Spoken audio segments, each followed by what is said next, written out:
अस्सलाम वालेकुम प्यारे दोस्तों और बच्चों, आज की कहानी का नाम है एक अनार 100 बीमार। आज माजिद बहुत खुश था। इसके अब्बू रंगीन टीवी जो ला रहे थे। पूरे मोहल्ले में इस वक्त रंगीन टीवी किसी के घर भी नहीं था। माजिद अपने सब दोस्तों को रंगीन टीवी के बारे में बता रहा था।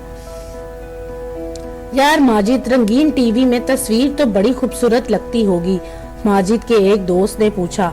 और क्या, बहुत खूबसूरत तस्वीर लगती है। अब्बू कह रहे थे कि टीवी महंगा भी बहुत है।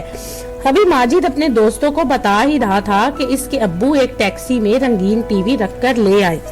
मोहल्ले में खूब शोर मच गया। सब एक दूसरे को माजिद के घर रंगीन टीवी आने की इत्तला दे रहे थे।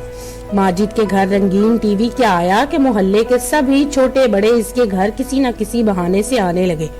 माजिद के दोस्त तो हर वक्त इसके घर में ही रहते और खूब मजे से पांव फैलाकर रंगीन टीवी देखते और बहुत खुश होते।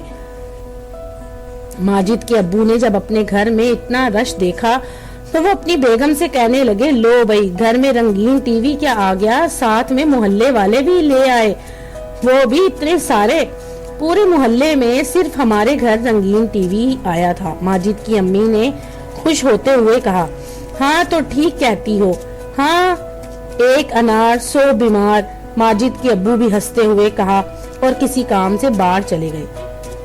तो दोस्तों, अगर आपको ये कहानी पसंद आई तो मेरे चैनल को लाइक और सब्सक्राइब जरूर कीजिएगा।